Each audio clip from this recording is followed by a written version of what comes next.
नमस्कार। इन विशेष समाचारों में आप सभी का स्वागत है। मैं हूं जया, मेरे साथ है मनीषा। आइए शुरुआत करते हैं सुर्खियों के साथ।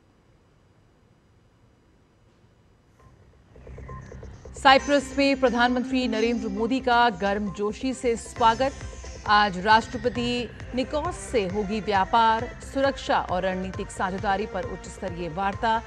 निकोसिया टाउन हॉल का भी करेंगे दौरा।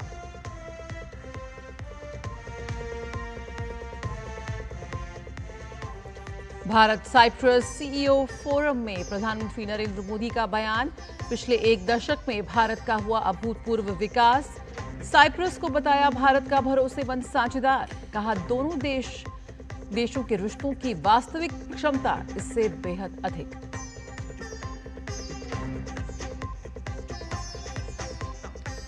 आज जारी होगी देश में जनगणना कराने की अधिसूचना। इस बार जाति गणना भी होगी शामिल।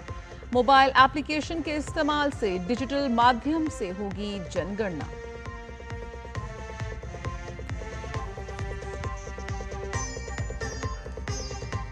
गुजरात के पूर्व मुख्यमंत्री विजय रूपाणी का आज राजकोट में होगा अंतिम संस्कार। गुजरात में एक दिन का राजकीय शोक।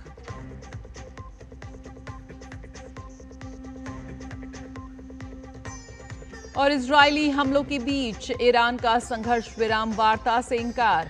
वहीं ट्रंप ने ईरान के सर्वोच्च नेता को निशाना बनाने की इजरायली योजना पर लगाया वीटो। जर्मन चांसलर को उम्मीद G7 बैठक में निकल सकता है कुछ हल।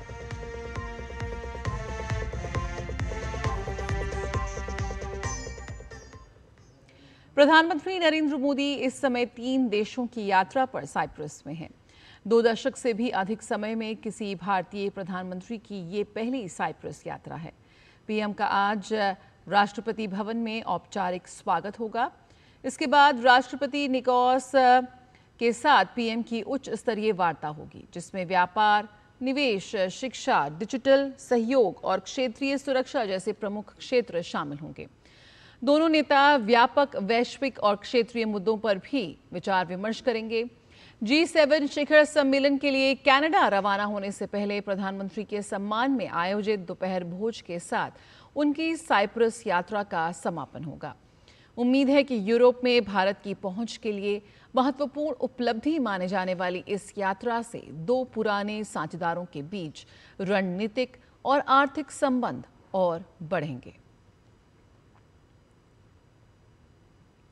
प्रधानमंत्री नरेंद्र मोदी ने साइप्रस में सीईओ फोरम की बैठक में शिरकत की। बैठक में साइप्रस के राष्ट्रपति निकोस भी मौजूद रहे। साइप्रस के राष्ट्रपति ने अहमदाबाद विमान हादसे से प्रभावित परिवारों के प्रति गहरी संवेदना व्यक्त की। भारत साइप्रस सीईओ बैठक में प्रधानमंत्री नरेंद्र मोदी ने कहा कि भारत ने बीते एक दशक में अभूतपूर्व विकास किया है। भारत 5वीं बड़ी अर्थव्यवस्था बन चुका है।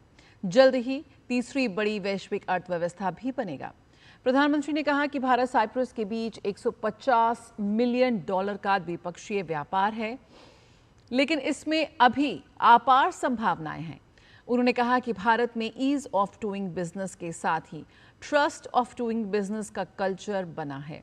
प्रधानमंत्री ने कहा कि जीएसटी और कानून में सुधारों के लागू होने, मैन्युफैक्चरिंग में तेजी से प्रगति करने और तेजी से बढ़ते स्टार्टअप ने भारत की अर्थव्यवस्था को नई गति दी है। उन्होंने साइप्रस के स्टॉक एक्सचेंज और भारत के स्टॉक एक्सचेंज के बीच होने वाले सहयोग को लेकर खुशी जाहिर की।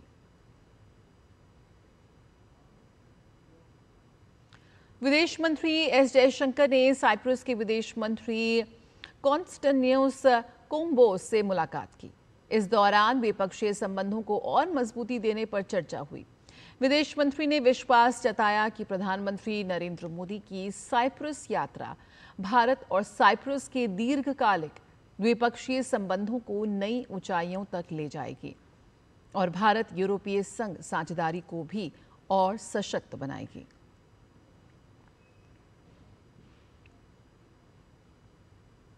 पीएम आज साइप्रस की यात्रा पूरी करने के बाद कनाडा के लिए रवाना हो जाएंगे। वहां G7 शिखर सम्मेलन में पीएम शामिल होंगे। पीएम की इस सम्मेलन में ये लगातार 6ठी भागीदारी होगी। पीएम G7 देशों सहित आमंत्रित देशों के नेताओं और वैश्विक संगठनों के शीर्ष अधिकारियों के साथ वैश्विक मुद्दों पर चर्चा करेंगे। वहां पीएम की कई द्विपक्षीय बैठकें होंगी।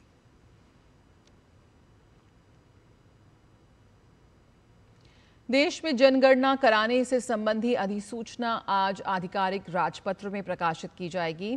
अधिसूचना के साथ ही देश में जनगणना की औपचारिक प्रक्रिया की शुरुआत हो जाएगी। इस जनगणना में जाति की गणना भी की जाएगी। जनगणना की ये प्रक्रिया 2 चरणों में पूरी होगी। पहला चरण 1 फरवरी 2027 तक पूरा किया जाएगा, जबकि दूसरा और अंतिम चरण फरवरी 2027 के अंत तक संपन्न होगा। जनगणना की प्रक्रिया पहाड़ी और बर्फीले राज्यों जैसे हिमाचल और उत्तराखंड और केंद्र शासित प्रदेश लद्दाख और जम्मू कश्मीर में अक्टूबर 2026 से शुरू होगी। पहले चरण में मकान सूचीकरण और मकानों की गणना की जाएगी। जनगणना के दौरान लोगों की जाति भी पूछी जाएगी।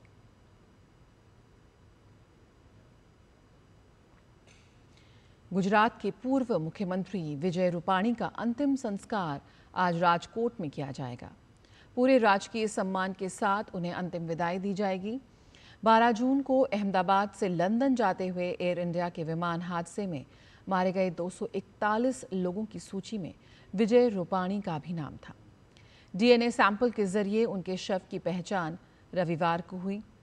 केंद्रीय गृह मंत्री अमित शाह रूपाणी के अंतिम संस्कार में शामिल होंगे। गुजरात में आज एक दिन का राजकीय शोक है।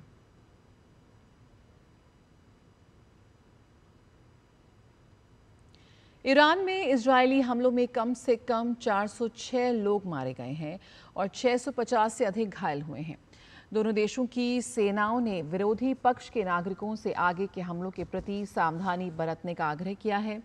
इस बीच ईरान ने मध्यस्थ कतर और ओमान से कह दिया है कि वो अमेरिका के साथ संघर्ष विराम पर बातचीत करने के लिए तैयार नहीं है।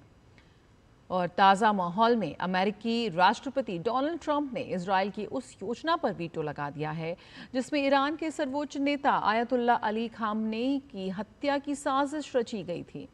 एक वरिष्ठ अमेरिकी अधिकारी ने कहा कि ईरानियों ने अभी तक किसी भी अमेरिकी को नहीं मारा है। जब तक ऐसा नहीं होता, हम ईरान के राजनीतिक नेतृत्व को निशाना बनाने की बात भी नहीं करेंगे। अमेरिकी राष्ट्रपति डोनाल्ड ट्रंप ने उम्मीद जताई कि दोनों देशों के बीच संघर्ष विराम हो सकता है। कनाडा में G7 समिट के लिए रवाना होने से पहले उन्होंने मीडिया से कहा कि अमेरिका इजरायल का समर्थन करता है।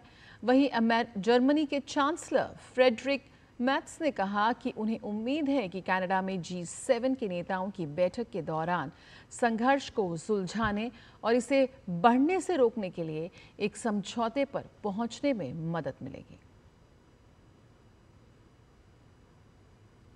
इजरायल और ईरान के बीच जारी संघर्ष पर ईरान स्थित भारतीय दूतावास लगातार नजर रख रहा है। तेहरान में भारतीय दूतावास लगातार सुरक्षा स्थिति की निगरानी कर रहा है और ईरान में भारतीय छात्रों की सुरक्षा सुनिश्चित करने के लिए उनसे संपर्क कर रहा है। कुछ मामलों में छात्रों को दूतावास की सुविधा से ईरान के भीतर सुरक्षित स्थानों पर स्थानांतरित किया जा रहा है। अन्य संभव विकल्पों पर भी विचार किया जा रहा है। आगे की जानकारी बाद में दी जाएगी। इसके अलावा दूतावास कल्याण और सुरक्षा के संबंध में कम्युनिटी लीडर्स के संपर्क में है।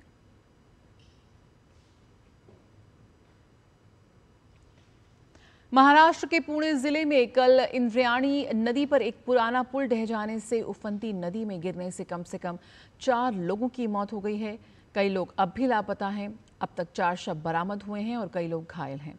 लापता लोगों की तलाशी के लिए विशेष टीम अभियान चला रही है। अब तक 39 लोगों को बचाया गया है।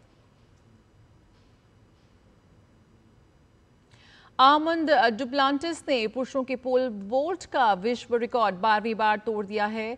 डुप्लांटिस ने स्टॉकहोम में आयोजित डायमंड लीग में 6.28 मीटर की छलांग लगाई।